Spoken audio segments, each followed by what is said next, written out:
Shalom. First and foremost, I want to give all praise, honor, and glory to the Most High, Yahweh, Bahashem, Yahweh Shai, Bahashem Rakakbadash. And I want to say Shalom to Akman out there, pursuing this truth diligently. Coming at you once again with another lesson. All right, this one's titled Going Through Chastisement, right? Let me get up the Bible here. And, we don't got nothing in the Apocrypha, so we can just use the blue letter Bible outright. And, this is kind of, for you brothers and sisters that were aware of this situation that I've been going through, this hell, all right, whatever this illness or affliction is, right? It just got me thinking. Of course, I was making faith boosters, all right, the past few days about praying with faith, more about praying with faith, right, and praying in faith. And, today is, talking about going through chastisement and going through hells and things that you go through. Now, some of these might be ones that we already touched on a little bit, but I try to keep them at least, original to a point. All right. So probably a little bit of a shorter lesson. We'll see how long it goes. Every time you say it's a shorter lesson, it's a longer lesson. All right. Every time you say it, probably be a longer lesson, it's a little bit of a shorter lesson, right?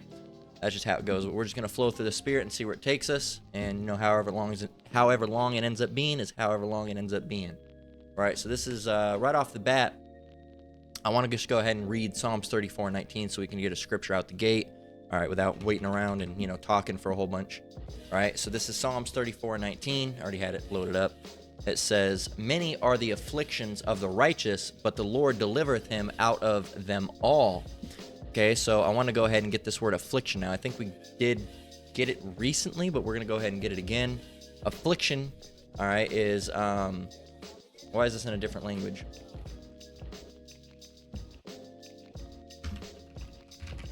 All right, affliction. It says affliction, something that causes pain or suffering. All right, similar would be disorder, disease, complaint, malady. All right, a disease or an ailment. All right, ailments, affliction, illness. All right, indisposition, scourge, plague, trouble, menace, evil, visitation. All right, so suffering, pain, and suffering, right? And, this situation that I've been going through, the Lord will give me, temporary eases from it, as I mentioned, and you'll go through it, and then you'll ease from it, and then you'll go through it, and then you'll ease from it, all right? He's not, just make you just suffer outright, right? And, I've been feeling decently better. All right, this morning I woke up like I went to bed like real late at 3, and I woke up at like 5 in the morning. All right, I didn't get hardly much any sleep, just waking up in a cold sweat, and that's part of that affliction, man. And it's one of those things where I got going somewhere today, Lord willing. That's one of those things you just got to go through it, and just Lord willing, I continue to feel better, and Barakati Halbashimi Shai that even feel as good as I do. So you're gonna go through these things in this truth, especially in this truth. All right, as we got yesterday.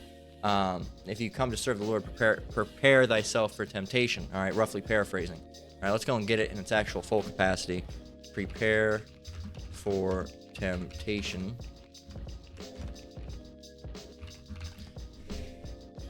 Ecclesiasticus, right? 2:1. It says, "My son, if thou come to serve the Lord, prepare thy soul for temptation." So you're going to go through different things, man. Sicknesses, illnesses, the Lord will get you through them. You just got to keep on praying, got to keep on praying, got to keep on praying, got to keep on praying. Sometimes they feel like they're going on forever, and you're praying and praying and praying, and they're still going on, but you just got to go through them. It's something for a time and for a season, and you just got to wait it out, man. And that, going back, Psalms 34:19, "Many are the afflictions of the righteous, but the Lord delivereth him out of them all." Now, Lord willing, we're part of the elect. We got to go through a refinement process, right? Because we're like unto a fine metals under the Lord, silver and gold. All right, but we've become, like dross, all right, and not necessarily, Lord willing, not us, but the wicked part of Israel, right? Israel as a whole, there's 2/3 that are wicked and 1/3 that's righteous. And we're hoping to be that 1/3, which is the elect. That's why we call ourselves the hopeful elect, because we're hopeful to be a part of that number. Okay? And the elect, we got to go and get that. And I will bring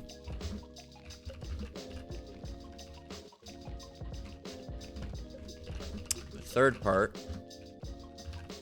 All right?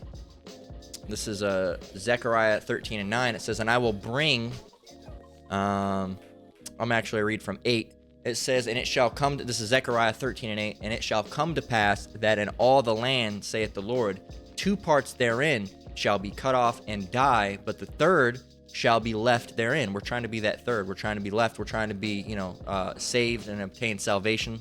All right, when Yahushua returns, okay? But those 2/3 got to be cut off, and that's, if you know your, come on, man. If you know your, my brain just decides to lose the word as soon as I'm about to use it. Fractions, all right? Then you'll know that, 1/3 is way smaller than 2/3. 2/3 is a bigger portion. So most Jake ain't gonna make it. So Zechariah 13:9 says, "And I will bring the third part." That's the part we're hoping to be. "And I will bring the third part through the fire, and I will refine them as silver is refined. And I keep on adding I. Let me start over. Zechariah 13:9. "And I will bring the third part through the fire, and will refine them as silver is refined, and will try them as gold is tried. They shall call on my name, and I will hear them. I will say, it is my people, and they shall say, the Lord is my power."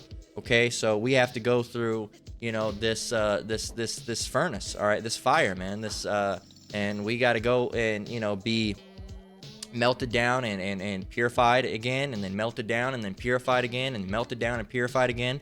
Now, it's not fun when you're being melted down, but when you're purified, you have the strength, that you didn't have before, all right? You're more pure than you were before. All right, you learn. It's a learning process, man. You come to this truth, you're going to be melted down, brought up, melted down, brought up, melted down, brought up, all right? And through sickness or terrible things, like I said, your wife leaving you, a husband leaving you, you're, losing the house, losing the car, all right? Something crazy happening, different sicknesses and illnesses and, different things that you're going to go through, right? But that's all part of that refinement process. And you got to be refined because the Lord, all right, he's the Lord, the Father, and the Son, all right? Not just the Father, but the Father and His Son are they're basically they're royal, man. They like their stuff pure, man. Nobody wants to know. Imagine if someone gave you as the Bible says that their wine mixed with water. All right, let's go and get that one because that's another one talking about this. Wine mixed with water. Isaiah 1:22 says, "Thy silvers become dross, thy wine mixed with water." Now, how would you feel? And we got to go up from verse 21 on that one. It says, "How was the faithful city become an harlot? It was full of judgment, righteousness lodged in it, but now murderers. Thy silvers become dross, thy wine mixed with water." Okay, and then we got to go on verse 23. It says, "Thy princes are rebellious and companions of thieves. Every one loveth gifts and falleth after rewards. They judge not the fatherless, neither doth the cause of the widow come unto them." So they're, how would you feel, and this is the Lord's perspective, how would you feel if someone came up to you and you ordered a wine, all right, a nice rosé, all right, and you say, "Yes, I'll take that, so-and-so, I'll take the so-and-so red," all right, and they put it on your table, all right, and it was like about a mouthwash cups full of wine, and then they just poured that shit up with water. You wouldn't want that. You'd say, "What the hell is this, man? You just mix it all with water." "Well, what's the problem? Don't you want the wine?" "Yeah, I want the wine, but I don't want the water mixed in with it. Get the water out of it, and then we'll talk. I want the wine. I don't want the water." Or it's just like the same thing. You go to a goldsmith or a silversmith, all right, and you give them some, fucked up ass piece of rock. All right, you're not gonna get as much money, all right, from ore as you will from ingot. All right, you can look up those terms: ore, O-R-E, all right, and then I-N-G-O-T. You're not gonna get as much from ore as from ingot because you get ore and then you have to process it, right? You have to smelt it down. You have to do a whole bunch of different things to it. And I'm not a silversmith or a goldsmith or any refiner for that matter, so I'm not going to tell you the whole process because I don't know the whole process. You'll have to go and look that up yourself. But that's the process: is you get something from ore and then it gets changed to an ingot. And an ingot is when you get that silver or that gold bar. That's also called an ingot. They used to call that an ingot back in the day. Okay, so it's one of those things where you want the ingot. All right, if someone came up to you right now and say, "Hey man, you want this ore or do you want this ingot?" You'd say, "I want the ingot, man. Give me the ingot. I don't want the ore. I got to go and do a whole bunch of work to get anything out of that. I'd rather just have the ingot right now, right? Even if I take a little, percentage off the top, all right, I'd rather just have the stuff that's already refined, yada yada yada, right? So the Lord's that way as well. He doesn't want ore, he wants ingot, man. Because first of all, we were already ingot, okay? And now all of a sudden we've become ore, all right? And we've become all messed up. All right, we don't even know who the Lord is, right? Our people are calling on crazy names and shit, right? All different types of name, any name that's not the Lord's name, So it's ridiculous. Bear with me while I grab a drink. And it's just one of those things, man, where now we're in this time in before Jacob's trouble, in this what's the word I'm trying to use? We're in this under these curses, all right, in this punishment for the wickedness that we've done. All right, we're coming back and returning to the Lord, all right, as people that have been reached out by the Lord, all right, and chosen, all right, Lord willing, chosen for good, and we end up being part of the elect, that we know the Lord's name. But there's a lot of people out there that are still like under that aura, man. They're out there and they're just messed up. Now, in the kingdom, all right, once, they're gonna have to be burnt up, man. Because right now, Lord willing, part of the elect, and Lord willing, that's why I'm going through all this, and why you brothers and sisters are going through all this, is because we're part of the elect, Lord willing, right? We're going to already be refined by the time, Yahushua returns, and we're going to be beamed up and changed, bam, bam. We're going to see each other. We're going to see Yahushua looking, as Street Teacher said before, like the ultimate Jake, all right? And, he's going to be, having the finest dress, garb on, all right? All sorts of stuff, man, that we can't even begin to fathom. And meanwhile, the 2/3, they're going to have to be down there, in Babylon, burning the hell up, man. And that's their ore being turned, into an ingot, so to speak. Once they come into the kingdom, they're going to have to be reborn. All right, but then they'll be like unto that ingot, man. But they have to go through a terrible situation, all right, in one day. All right, but we'd rather go through several terrible situations throughout our life and just, be refined that way. Is it fun? No. As I've mentioned before, it's not fun. We don't like being sick. We don't like being under these afflictions. But at the end of the day, Yahweh Shem Yahushua is going to get us through it. And ultimately, it's for our betterment. All right, look at that word, betterment. Let's look it up. Betterment. Okay, betterment. Definition. Betterment, the act or process of improving something. Right? It says to improvement, advancement, change for the better. Some other word I can't even pronounce. Furtherance, upgrading, upgrade. All right, it's kind of an upgrade. We're waiting for that. We're waiting for that ultimate upgrade, and that upgrade, is when we get changed in those new bodies. That's the ultimate upgrade, right? So we're gonna go through things, being that we're, that we are the righteous, and Lord willing, we are, and we're gonna go through all sorts of things, man, all sorts of things. And it's not because the Lord hates us; it's because the Lord loves us. As a matter of fact, and I was gonna close out with this, but I'm gonna get it right now, as a matter of fact, because it's relevant. And this is, I didn't want to do that. I wanted just the Hebrews. Hebrews 12:6. We're going to go ahead and get this. And it reads, come on now. Hebrews 12:6 reads, "For whom the Lord loveth, he chasteneth and scourgeth every son whom he receiveth." All right, and that's for, you women as well. It says, "If ye endure chastening, Yahweh dealeth with you as with sons. For what son is he whom the Father chasteneth not? But if ye be without chastisement, whereof all are partakers, then ye are bastards and not sons." Those people that never go through anything, they're like the bastards. They're not sons of Yahweh Shem Yahushai. Okay, these people. Oh, I'm doing great, man. I got a Rolls Royce and everything, man. Well, guess what? You might just be a bastard. All right, you might be on an up, or you might just be a bastard. Okay, because you can be on an up for a while too. All right, you can be, I'm doing all right, and then all of a sudden the Lord just hits you with that gut shot. Ooh. And you're like, oh, damn, I'm going through it, right? But Hebrews 12, and, going back up to the top, and, dealing with 6 and 7, says, "For whom the Lord loveth, he chasteneth, and scourgeth every son whom he receiveth. If ye endure chastening, Yahweh dealeth with you as with sons. For what son is he whom the Father chasteneth not?" You ever seen a kid that doesn't get parented? They don't get disciplined. They're running around touching. It's a lot of these Edomites, man. And a lot of Issachar too, man. You're guilty as hell of that, all right? You little kids running around touching everything in the damn store, all right? And, get over here, stop it, and the kids just touching shit and running out in front of people and getting knocked down. And you got all the store workers yelling at them, and somebody get your kid. And Issachar is just over there chilling, que pasa? They don't, they don't even, know what's going on. It's Edomites, man, too. They don't even, the difference is, if Issachar is told, if they speak English, they'll actually, get over here, stand here, but with Edomites, you do not tell my child anything. You don't yell at my child. You don't speak to my child. He's fine. He's not hurting anybody. He can touch whatever he wants. It's here to be touched. It's here to be looked at. Right? Meanwhile, this kid's running all over. And when somebody comes out of the aisle and hits their ass with a shopping cart, now all of a sudden it's that person's fault. All right? Oh, shit, my bad. Oh, why did you hit my kid? Why was your kid running out like a goddamn stray deer in front of my cart? Fucking kids, back in the day used to be healing through the goddamn store. I used to be a badass kid. I used to do that shit all the time. My parents would tell me not to, though. I know they would have. They'd say, hey, stop it. Don't be healing all over the goddamn place. Those shoes, Heelys, they have the wheels and the wheels and the heels, hence the name. So yeah, man, these kids that don't get parented, their parents really don't care about it. All right, they don't care if they grow up to be good. They don't care if they grow up to be bad. They don't give a shit. A lot of those kids end up growing up and going to prison or jail or have some sense of entitlement, right? But if you got your ass whooped, you got spanked, you got disciplined, you got your nose stuck up in that corner for a minute, then eventually you'd learn not to be so bad. All right, because you're being built up, and then you say, you know what, I'm not gonna do this. And the other thing is, you also got used to it a little bit. All right, after, not that you should be being bad, but the first time you stuck that nose in the wall, man, it was terrible. By the 10th, 20th time, you're used to it, and that's kind of how it works with us, and that we're not being necessarily, we are being punished, but we're not necessarily being punished through chastisement. All right, that's just to build us up. All right, it's not like judgment. I mentioned that a couple lessons ago.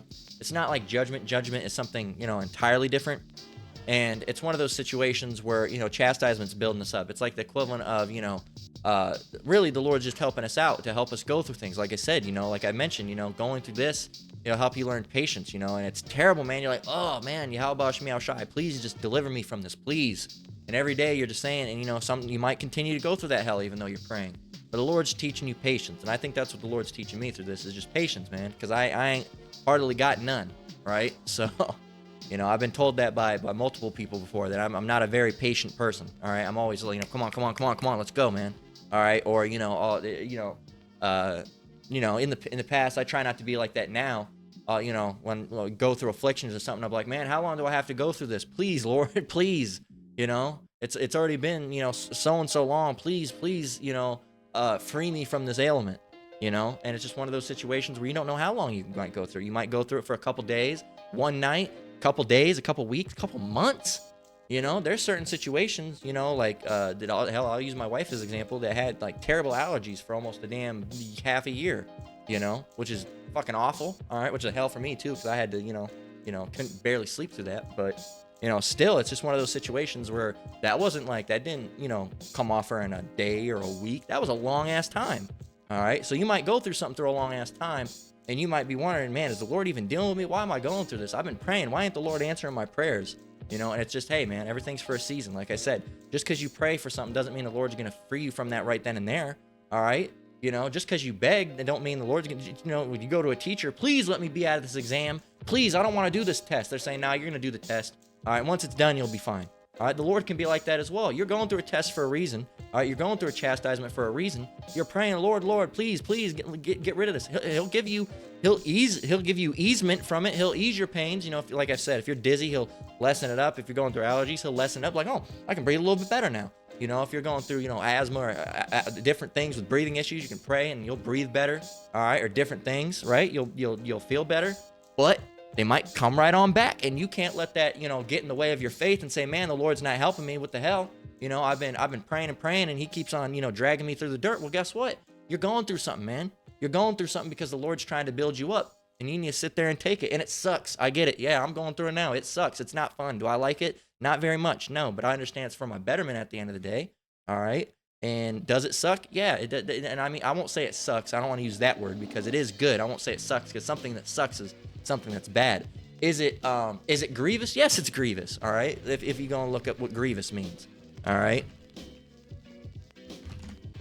Grievous. All right. Of something very bad or serious. And I won't say it's very bad or serious, but it's awful. It's terrible, right? It's dreadful. It's agonizing. You're like, oh man, again? Oh, please. I just want to feel better, Lord, please. All right. And, it's sorrowful. It causes you to be, sorrowful and mournful and sad. You're like, man, I don't want to go through this no more. Right. But I won't say it sucks because sucks is used for something that's bad. And I wouldn't use that for something that's good. So I won't say it sucks. I take that back. I retract that statement. But it is mournful. It can cause you to be sorrowful. You'd be like, man, how much longer, And the thing is, look, if you don't think, if you're, this is very, very little suffering in the grand scale of things that we've gone through. Think about how much the Lord's suffering, dealing with all our asses, man. Constantly going off, and we're not, even in this truth, man, we're not perfect, and we anger, I'm sure we anger the Lord from time to time, but that's where repentance comes in, and you just got to apologize. And, it's not our intentions to anger the Lord, but we're not perfect and we mess up a lot, right? And, like I said, it's hard, man, when you go through chastisement. You got to make sure your thoughts are all right. You got to make sure you're not having no crazy-ass thoughts, because demons will try to get you in and start having you try to attack the Lord or something. Oh, why is the Lord doing this? Why would you do this to me, Lord? Doing all this, have you saying all this evil shit. So you got to battle those things and make sure those things aren't, prevailing. You got to make sure those things, you guys, you got to basically shit-talk the demons and say, man, get out of here, man. What about Lot, huh? What about Lot? Look at the hell that Lot went through, man. He lost everything, all right? He's, you say what he should, but what, be like his wife? Curse the Most High and die. No, hell no. You speak like the foolish women, right? So and look what happened to her. Look what happened to her. Did I say Lot? I'm speaking of Job. Anyway, different people. I think I said Lot, but that's Lot's wife. But hey, Lot's wife turned back. But Job's wife was the one that said, curse the Most High and die. We can go show you. Where is your integrity, right? Curse the Most High. Let's see. The Job, Satan came also.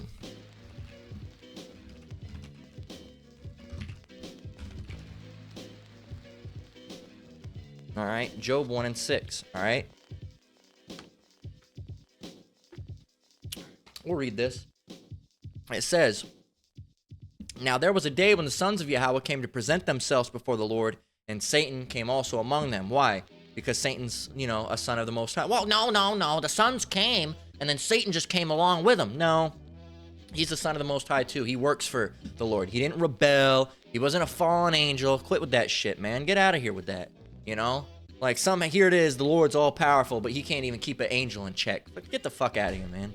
Can't even keep Satan. Can't even keep, one of his own sons in check. Here he is. He's the most omnipotent power in the world. Can't even keep a check on his own sons. Get out of here, man. And you realize that's blasphemous as hell when you say those things, you Christians. All right, now Satan rebelled. Oh, so what? The Lord he's just a pushover now. You can just do whatever, right? You can just slide around behind his back and he won't even know what's going on. That's stupid as hell. That's dumb as hell. Christians, that's stupid. You don't even think about it. You don't realize how stupid that sounds? Well, no. He allowed them to rebel. Why would you allow somebody to rebel? Get the fuck out of here, man. Go get a brain or intelligence or something. Damn, read a book. Preferably the Bible. It says, and the Lord said unto Satan, whence comest thou? Where are you coming from, Satan? Then Satan answered the Lord and said, from going to and fro in the earth, and from walking up and down. Oh, Lord, walking around, go up and up. I walked over this way, going all over the place. In verse 8, and the Lord said unto Satan, hast thou considered my servant Job, that there is none like him in the earth, a perfect and an upright man, one that feareth Yahweh and escheweth evil. This guy's, perfect man, perfect servant. He's great. You should go and try him. I think he'll probably make it. In verse 9, it says, then Satan answered and the Lord and said, doth Job fear Yahweh for naught? And he fear you for nothing? All right, you give him everything, Lord. It says, hast not thou made an hedge about him and about his house and about all that he hath on every side? Thou hast blessed the work of his hands, and the sustenance is increased in the land. Of course he praises you, Lord. Look what all the things he's got. He's got perfect wife, perfect kids, perfect flock of animals, a perfect house, like all these things. If this was a guy now, he'd have nice cars. He'd look at him. He's doing well, man. Verse 11, but put forth thine hand now and touch all that he hath, and he will curse thee to thy face. If I take all this away, Lord, Job will curse you. He absolutely will. He's just not cursing you because you've given him all these nice things. Right? What did the Lord say? And the Lord said unto Satan, behold, all that he hath is in thy power. Go ahead, take whatever you want from him, right? It says, only upon himself put not forth thine hand. So Satan went forth from the presence of the Lord. This is talking about, don't kill him, right? Don't kill him. And then, so anyway, and you can go on, and you can, a lot of people know the story of Job. All right, but yeah, you're going to go through hells. You're going to go through trials. You're going to go through tribulations, man. You're going to get messed up, all right? And look, are we better than Job? Right? Are we better than Job?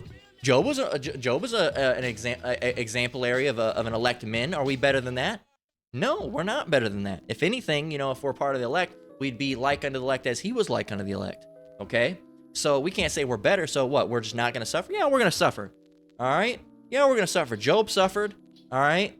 Hell, Lot lost his wife. That's suffering, So it's just, it's just one of those things. We're going to go through hell. We're going to go through trials. We're going to go through tribulation. We're going to go through chastisement and scourge. All right, but guess what? the Lord does that to the people that he loved. Verse 6 again, Hebrews 12:6. For whom the Lord loveth, he chasteneth, and scourgeth every son whom he receiveth. So it's a good thing to go through it, because that means the Lord's dealing with you. That means the Lord is dealing with you. So we're going to get 2 Corinthians 4:17 through 18. We're approaching that 30-minute mark here soon, so we'll probably close out with that. So right here, once it loads, this is verse 2 Corinthians 4 and verses 17 and 18. It says, for our light affliction, oh, it's terrible though, it's terrible. Yeah, it's a light affliction in the grand scale of things. I've been through worse, and Lord willing, the Most High never brings me through those things. And that was when I was being a badass servant, is what I was happening. Or lack thereof, I wasn't being a servant. All right, I wasn't teaching, I wasn't doing nothing. So the Most High messed my ass up bad. I was doing things I shouldn't have. I was still, I don't know if I was vaping at the time. I know at least using nicotine pouches, and I was doing all sorts of wicked shit. I wasn't even keeping Sabbath correctly. So, you know, Lord messed me up and hit me real bad, you know, and it ended up in the hospital a couple times. And Lord willing, this never gets that bad. Lord willing, you know, and I have faith in Yahweh Shem Yahushua that he won't do that to me, because that's one thing I pray, is not to end up in those death facilities, man. And I pray that for you brothers and sisters as well. So 2 Corinthians 4:17, it says, for our light affliction, which is but for a moment, worketh for us a far more exceeding and eternal weight of glory. It does, it's just for a moment, but it builds us up a lot, man. In verse 18, it says, while we look not at the things which are seen, but at the things which are not seen, for the things which are seen are temporal, all right? But the things which are not seen are eternal. Let's go and get these in the Blue Letter Bible and the Blue Letter Bible. Let's go and get these in the Good News Translation, all right, for more edification's sake. All right, 2 Corinthians 4 and verse 17 through 18. All right, and that reads, and this small and temporary trouble we suffer will bring us a tremendous and eternal glory, much greater than the trouble that we're going through, right? It says, for we fix our attention not on things that are seen, but on things that are unseen. That goes back to faith. All right, faith is the evidence of things hoped for and not seen, roughly paraphrasing. But on things that are unseen, what can be seen lasts only for a time, but what cannot be seen lasts forever. Think about all the things we can't see. We can't see the kingdom, all right? Hasn't been built up yet. All right, we can't see Yahweh Shem Yahushai. All right, we can feel his presence, but we can't see him. Okay, there's a lot of things we can't see. All right, so but we know it's there. All right, well, how can you have faith? How can you believe that consciousness even exists? You know, science can't even prove consciousness. Yes, the matter of fact of us being alive and being able to sit here and talk, scientists can't even prove that consciousness even exists. Okay, so that how are you going to believe in something you don't know exists? Well, scientists can't prove that consciousness exists. Well, I know it exists because I'm alive. Well, I know it exists because I've seen the works and the powers of Yahweh Shem Yahushai. How about that, boy? Huh? How about that then? Right? And you're going to say, oh, I haven't seen it. That's because the Lord ain't dealing with your ass, man, because you're wicked as hell. That's because you're wicked as hell, man, and the Lord ain't dealing with you. Hell, I wouldn't deal with you neither if I was the Lord. And I'm not, but I wouldn't deal with you either, because you're annoying as hell, man. All you unbelievers and, oh my God. That's how you sound, man. That's how you sound. All right? You sound like someone went up to Oscar the Grouch and fucking shoved a rag in his mouth. Put that goddamn garbage can lid back on you. Ping! Get out of here, man. Get your ass up out of Sesame Street. Ain't nobody want to talk to you or hear from you no more, man. You know? That's true. Ain't nobody want to deal with that. All right? And the scoffers and mockers, cool. Go away, man. We believe over here. We don't need to hear something from some unbeliever. If I'm over here having a channel about steak, and you're I don't like chicken. Matter of fact, no, I don't like steak. Matter of fact, I prefer chicken better. Well, go to a chicken channel. What are you talking about steak over here? I don't like steak. Well, we're talking about steak. So if you're over here saying you don't like steak, then why the hell would you be around a steak channel? You don't do that. And it's only with this truth, man. You don't hear anybody on a steak, because I've been some of those Edomite cooking channels. I like some of those channels because, you know, that's about the only thing an Edomite can do is roast a hunk of meat on a fire. All right, they know how to do that. And you know, it's just one of those things where it's like you don't see somebody coming out, oh, I don't like that you cooked this steak. I don't like that. You know, you should have went with chicken instead. Why did you make a strip steak? Why did you make steak tacos? You know, chicken tacos go pretty well too. You could have made chicken tacos. You don't see that. Boy, is it every time we're making a video, some dumbass has to come over here and say, no, you shouldn't be teaching it. Go to a channel that affirms what you believe in. All right? If you're an atheist, go to an atheist channel. There's millions of them, man. Hell, I could look up one and find you one right now. And I'm not an atheist. Go use a search engine, man. Why are you over here messing with us? All right, we nation of Islam, assalamu alaikum, or however they say it. I'm like, well, go over and, get some of that wherever, there's Nation of Islam channels, I'm sure. All right, go and get your blickety blacker than black and I'm black, y'all channels. There's plenty of them, man. Go and watch Umar Johnson. Oops, Dr. Umar. All right, Dr. Umar Johnson. Go and watch his through ass. All right.